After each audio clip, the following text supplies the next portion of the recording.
ദിവസമായിട്ട് നല്ല ക്ഷീണവും തലകറക്കവും ബാലൻസിൻ്റെ പ്രശ്നമുണ്ട്, കൈയിൻ്റെ വേദന ഉണ്ട്, ബാക്ക് പെയിൻ ഉണ്ട്. ഇതെല്ലാം കൂടെ ഒരു പാക്കേജ് ആയിട്ട് അങ്ങനെ റെസ്റ്റ് എടുക്കുകയാണ് കേട്ടോ. ഒന്നിച്ച് വന്നതുകൊണ്ട് തന്നെ എല്ലാത്തിനും കൂടെ ഒരൊറ്റ റെസ്റ്റ് മതി എന്നായി കേട്ടോ. പക്ഷേ അങ്ങനെ ഇരിക്കുമ്പോഴാണ് പെട്ടെന്ന് സന്ധ്യയ്ക്ക് വിളിച്ചിട്ട് പറയുന്നത് നാളെ രാവിലെ നമുക്ക് 9 കിലോ കേക്ക് വേണം, 9 എണ്ണം വേണം എന്നുള്ളത്. അയ്യോ, അങ്ങനത്തെ ഓർഡറൊക്കെ കിട്ടുമ്പം എവിടുന്നാണെന്നറിയില്ല, അസുഖങ്ങളൊക്കെ അങ്ങോട്ട് മറന്നു പോകും.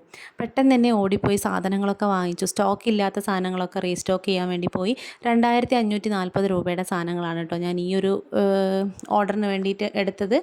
അപ്പോൾ പിന്നെ ബാക്കിയുള്ളത് നമ്മളെ വീട്ടിലുള്ള സാധനങ്ങളാണേ. പിന്നെ എഫേർട്ട് കാര്യങ്ങൾ അങ്ങനെയൊക്കെ ഉണ്ട്. അപ്പോൾ 7 ഇഞ്ചിലാണ് ബേക്ക് ചെയ്യാൻ വേണ്ടി വിചാരിക്കുന്നത്. 2.25 കിലോൻ്റെ ബാറ്ററാണ് നമ്മൾ അടിക്കുന്നത്. കാരണം എന്താണെന്ന് വെച്ചാൽ 5 ലിറ്ററിൻ്റെ ബൗളാണെങ്കിലും അതിൽ 3 ലിറ്ററിൻ്റെ കേക്കാണ് നമുക്ക് സ്റ്റാൻഡ് മിക്സറിൽ ചെയ്യാൻ പറ്റുള്ളൂ. പക്ഷേ 3 ലിറ്ററിൻ്റെ ബാറ്റർ തന്നെ നമ്മൾ മുട്ട ബീറ്റ് ചെയ്ത് വരുമ്പോഴത്തേക്കും അതിൽ തന്നെ ഇട്ട് മിക്സ് ചെയ്യാൻ ഭയങ്കര ബുദ്ധിമുട്ടാണ്. അതുകൊണ്ട് 2.25 കിലോ എന്നുള്ള രീതിയിലാണ് ഞാനിപ്പോൾ ചെയ്യുന്നത്. അതിന് വേണ്ടിയിട്ട് ഓരോരോ കപ്പ്, അതായത് 250 ml 2 കപ്പ് മൈദയും പിന്നെ ഒരു 1/4 കപ്പ് മൈദയാണ് ഞാൻ എടുത്തിരിക്കുന്നത്. അതുപോലെ പഞ്ചസാര അങ്ങനെ തന്നെ അളന്നെടുത്തു. 1/4 കപ്പ് പിന്നെ 1/4 കപ്പിലും കുറച്ച് കുറവുള്ള രീതിയിൽ പഞ്ചസാര പൊടിച്ചെടുത്തു. പിന്നെ നമ്മൾ 11 കോഴിമുട്ടയാണ് കേട്ടോ എടുത്തത്. സാധാരണ നമുക്ക് 3 കിലോന് 12 കോഴിമുട്ട വേണമല്ലോ, പക്ഷേ ഇത് 11 കോഴിമുട്ടയാണ് എടുത്തിട്ടുള്ളത്. അതെല്ലാം റെസിപ്പി ഞാൻ പറയുന്നില്ല. കാരണം എന്താണെന്ന് വെച്ച് കഴിഞ്ഞാൽ അളവുകളിലെ മാറ്റങ്ങൾ മാത്രമേ പറയുന്നുള്ളൂ. ഇതിൻ്റെ ഡീറ്റെയിൽഡ് റെസിപ്പി നമ്മൾ ഓൾറെഡി ചെയ്തിട്ടുണ്ട്. അതിൻ്റെ ലിങ്ക് കാണാത്തവർക്ക് വേണ്ടിയിട്ട് ഡിസ്ക്രിപ്ഷൻ ബോക്സിൽ ലിങ്ക് കൊടുക്കാം. ബേക്കിംഗ് പൗഡറും ബേക്കിംഗ് സോഡയും ചേർക്കാത്ത റെസിപ്പിയാണ് കേട്ടോ നമ്മൾ ചെയ്യുന്നത്. അപ്പോൾ നമ്മളിതാ മുട്ടയെല്ലാം ബീറ്റായി വരുന്ന സമയത്ത് പഞ്ചസാര പൊടിച്ചതൊക്കെ ഇട്ട് കൊടുക്കുന്നുണ്ട്. അതേപോലെ നമ്മൾ എല്ലാ അളവുകളിലും ഒരു കോഴിമുട്ടയുടെ അളവനുസരിച്ചിട്ട് അങ്ങ് കുറച്ചിട്ടാണ് കേട്ടോ എല്ലാം ചെയ്ത് കൊടുക്കുന്നത്. അതായത് പക്ഷേ വെനില എസൻസൊക്കെ 3 ടീസ്പൂൺ തന്നെ ഒഴിച്ചിട്ടുണ്ട്. പിന്നെ ഒരു നുള്ളു ഉപ്പിട്ട് കൊടുത്തിട്ടുണ്ട്. പിന്നെ കോഴിമുട്ടയുടെ മഞ്ഞ ചേർത്ത് കൊടുക്കുന്നുണ്ട്. പാലെടുത്ത സമയത്തും അങ്ങനെ തന്നെ, അതായത് 1 കിലോന് നമ്മൾ 2 ടേബിൾ സ്പൂൺ പാലാണ് എടുക്കാറ്. അപ്പോൾ 2 കേക്കിനാണെങ്കിലോ 4 ടേബിൾ സ്പൂൺ. ഇത് പിന്നെ ഒരു 1/4 കിലോ ആണ് വരുന്നത്. അപ്പോൾ ഒരു 1.5 ടീസ്പൂൺ മതിയാവും, ടേബിൾ സ്പൂൺ മതിയാവും. അങ്ങനെ കണക്കാക്കിയിട്ട് ഒരു 1/4 കപ്പും വീണ്ടും ഒരു 1.5 കപ്പ്, ഒക്കെ തെറ്റി, 1/4 കപ്പും 1.5 ടേബിൾ സ്പൂൺ പാലുമാണ് നമ്മൾ എടുത്തിരിക്കുന്നത്. ഓക്കെ, അതേ അളവ് തന്നെ 1/4 കപ്പ് പ്ലസ് 1.5 ടേബിൾ സ്പൂൺ ഓയിലും ചേർത്ത് കൊടുത്തിട്ടുണ്ട്. ഇത് ബീറ്റായി വരുമ്പോൾ തന്നെ നിങ്ങൾ കണ്ടില്ലേ, ആ ബൗൾ നിറയെ വന്നിട്ടുണ്ട് കേട്ടോ. അതുകൊണ്ട് തന്നെ ഞാൻ പിന്നീട് മുമ്പൊരിക്കൽ നമ്മൾ 3 കിലോ കേക്കിൻ്റെ ബാറ്റർ ഇതിൽ ചെയ്തപ്പം വേറൊരു പാത്രത്തിലേക്ക് മാറ്റിയിട്ടല്ലേ ചെയ്തേ. ഇത് ഞാൻ അങ്ങനെ ഒന്നും ചെയ്യാൻ നിന്നില്ല. ഇത് ഇനിയിപ്പം കുഴപ്പമില്ല, 3 ലിറ്റർ ആണെങ്കിൽ ഇത് നിറഞ്ഞു നിൽക്കും കേട്ടോ. 2.25 ആയതുകൊണ്ടാണ് ഒരു ചെറിയൊരു ഇഞ്ചിൻ്റെ കനത്തിൽ താഴ്ച കണ്ടില്ലേ. അത്രയും സ്ഥലം മതി നമുക്ക് ഈ ഒരു ഫ്ലോർ മിക്സ് ചെയ്തെടുക്കാൻ വേണ്ടിയിട്ട്. ഫ്ലോർ നമ്മൾ ഇതിലോട്ട് തന്നെ ഇട്ടിട്ടാണ് കേട്ടോ മിക്സ് ചെയ്യുന്നത്. മൈദ മാത്രമേ ഉള്ളൂ, ബേക്കിംഗ് പൗഡറും ബേക്കിംഗ് സോഡയും ഒന്നും നമ്മൾ എടുത്തിട്ടില്ല. അങ്ങനെ ഇതിങ്ങനെ മിക്സ് ചെയ്തുകൊണ്ടിരിക്കുന്ന സമയത്ത് ശരിക്കും ഈ ഒരു വിസ്ക് ഞാൻ അങ്ങനെ യൂസ് ചെയ്യാത്തതാണ് കേട്ടോ. യൂസ് ചെയ്ത് വെച്ചതുകൊണ്ടാണോ എന്നറിയില്ല, പെട്ടെന്ന് അതിനിടയ്ക്ക് അങ്ങ് പൊട്ടിപ്പോയി. അതിൻ്റെ ഒരു സ്ട്രിങ് അല്ലേ, വയലിൻ വായിക്കുമ്പോഴാണല്ലോ നമ്മൾ സ്ട്രിങ് എന്നൊക്കെ പറയുന്നത്. ഇതെന്താ പറയുക, ഇതിൻ്റെ ഒരു കമ്പി അങ്ങോട്ട് പൊട്ടിപ്പോയി, അത് തന്നെ. അപ്പോൾ ആ കമ്പിയൊക്കെ എടുത്ത് മാറ്റി ബാക്കിയുള്ള വിസ്ക് അങ്ങനെ തന്നെ വെച്ചിട്ട് ഞാൻ ഇതിങ്ങനെ റെഡിയാക്കി എടുത്തു. എൻ്റെ അടുത്ത് ക്യാമറയുടെ ക്രീം നമ്മൾ കഴിഞ്ഞ ദിവസം ഒരു കേക്ക് ഉണ്ടാക്കിയില്ലേ, അതിൻ്റെ ബീറ്റ് ചെയ്ത കുറച്ച് ക്രീം ബാക്കിയുണ്ട്.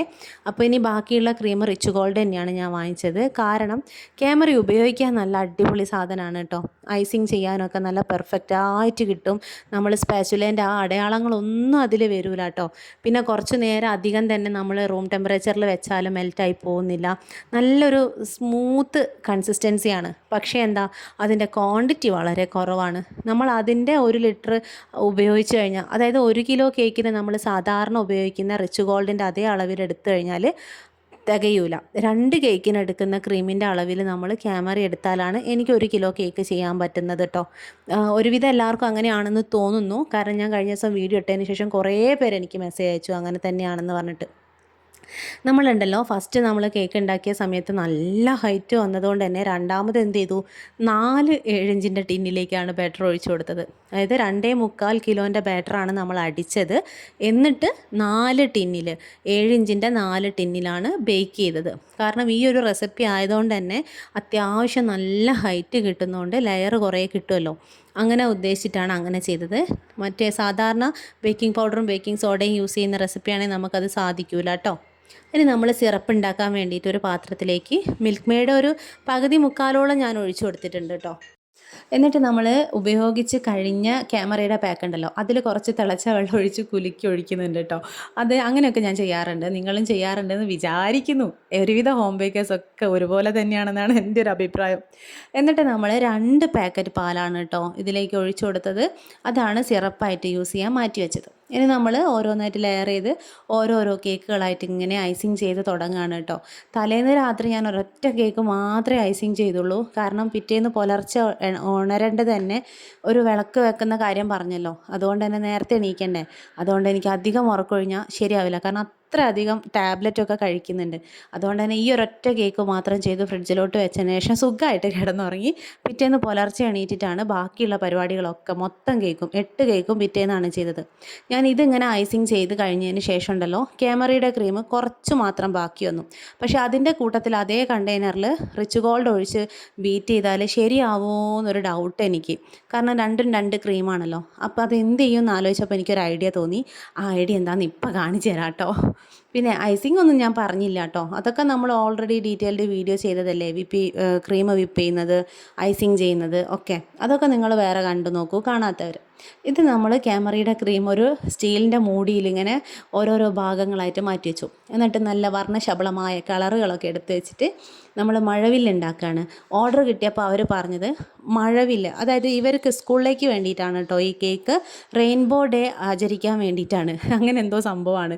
ഇപ്പോൾ ഓരോരോ ഡേ ആണല്ലോ സ്കൂളിൽ, യെല്ലോ ഡേ, റെഡ് ഡേ എന്ന് പറഞ്ഞിട്ട്. അപ്പോൾ അതിന് വേണ്ടിയിട്ട് അപ്പോൾ ഞാൻ റെയിൻബോ കളേഴ്സിൽ വരുന്ന ചില കളറ് മാത്രം ഇങ്ങനെ മിക്സ് ചെയ്തിട്ട് ഇതൊരു കണ്ടെയ്നറിലിട്ട് അടച്ചു വെച്ചു. നാളെ എടുക്കാമല്ലോ. എന്നിട്ട് മറ്റേ നമ്മൾ ഓൾറെഡി വിപ്പ് ചെയ്ത ആ പാത്രത്തിൽ തന്നെ റിച്ച് ഗോൾഡിൻ്റെ ക്രീം ഒഴിച്ച് ബീറ്റ് ചെയ്ത് ഫ്രിഡ്ജിൽ വെച്ചു, ഉറങ്ങി. എന്നിട്ട് പിറ്റേന്ന് രാവിലെ എണീറ്റിട്ട് നമ്മൾ വീണ്ടും ഡിസൈനിങ് ഒക്കെ ചെയ്യാണ്. കേക്ക് എങ്ങനെയാണ് ചെയ്യുന്നതെന്ന് വെച്ച് കഴിഞ്ഞാൽ, ആ ക്രീം, അതായത് 1 ലിറ്ററിൻ്റെ ക്രീമാണ് ഞാൻ ഒരു തവണ ബീറ്റ് ചെയ്യുക കേട്ടോ. സ്റ്റാൻഡ് മിക്സറിലല്ല, ഹാൻഡ് ബീറ്ററിലാണ് മിക്സ് ചെയ്യുക.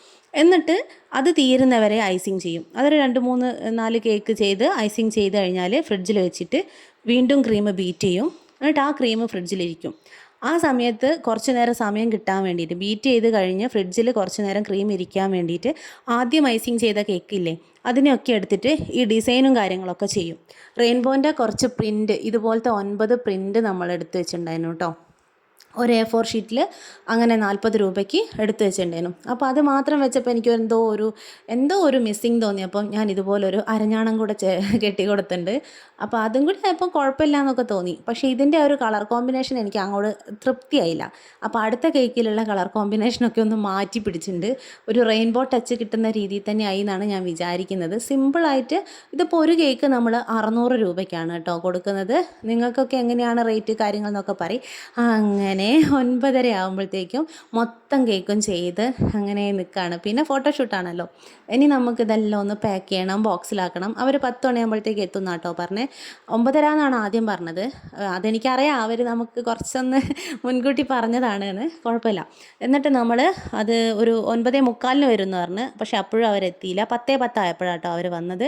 ഇതെല്ലാം ഇങ്ങനെ ഫോട്ടോഷൂട്ടൊക്കെ കഴിഞ്ഞ് ഓരോന്നും ഓരോരോ ബോക്സിലേക്കൊക്കെ ആക്കി എല്ലാം സെറ്റാക്കി വെക്കുകയാണ്. അവരിപ്പം അവിടെ നിന്ന് ഇറങ്ങിയിട്ടുണ്ട് എന്തായാലും.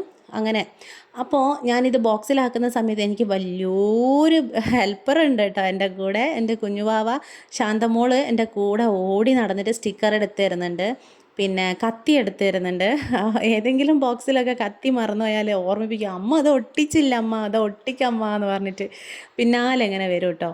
അപ്പം അതെല്ലാം ഭംഗിയായിട്ട് ഇങ്ങനെ ചെയ്ത് ലാസ്റ്റ് ബോക്സും കൂടി ഇങ്ങനെ പാക്ക് ചെയ്ത് വെക്കുമ്പോൾ ഉണ്ടല്ലോ, മനസ്സിനുള്ളൊരു സുഖം അത് അടിപൊളിയാണ്. അത് അനുഭവിച്ചവർക്കൊക്കെ മനസ്സിലാവുമെന്ന് ഞാൻ വിചാരിക്കുന്നത്. അപ്പോൾ ഇത് എല്ലാം ബോക്സിലൊക്കെ ആക്കി വെച്ച് ഞാൻ ജസ്റ്റ് ആ ബോക്സും കൂടെ ഒന്ന് ഫോട്ടോ എടുക്കാമെന്ന് വിചാരിച്ച് ഫോട്ടോ എടുക്കുമ്പോഴത്തേക്കും അവരെ വണ്ടി വന്നിട്ടുണ്ട്. അവരെ വണ്ടി വന്ന് ഇനി കുഴപ്പമൊന്നുമില്ല, എല്ലാം സെറ്റായല്ലോ. കറക്റ്റ് ടൈമിനാണ് അവരെ വണ്ടി വന്നത്. അപ്പം പിന്നെ നമ്മളെല്ലാം കാറിലേക്കെല്ലാം എടുത്തു വെച്ചു, അവർ കൊണ്ടുപോയി, എല്ലാവരും ഹാപ്പിയായി. അതന്നെ ഒരു വലിയ ഭാഗ്യം. ഒരുപാട് സന്തോഷമായി കേട്ടോ. ഇങ്ങനത്തെ ഓരോരോ ഓർഡർ അങ്ങോട്ട് കിട്ടുമ്പോഴാണ് നമ്മളെ അസുഖമൊക്കെ മറന്ന്, ശരിക്കും എന്നോട് മറന്നുപോയി. എന്ത് അസുഖത്തിനാണ് ഞാൻ ഇത്രയും നേരം റെസ്റ്റ് എടുത്തതെന്ന് തന്നെ തോന്നിപ്പോയി ശരിക്കും പറഞ്ഞു കഴിഞ്ഞാൽ. അപ്പോൾ നിങ്ങളെ കമൻറ്റിന് വേണ്ടി വെയിറ്റ് ചെയ്യുന്നുണ്ട്. കമൻറ്റ് ഇടാൻ മറക്കല്ലേ കേട്ടോ.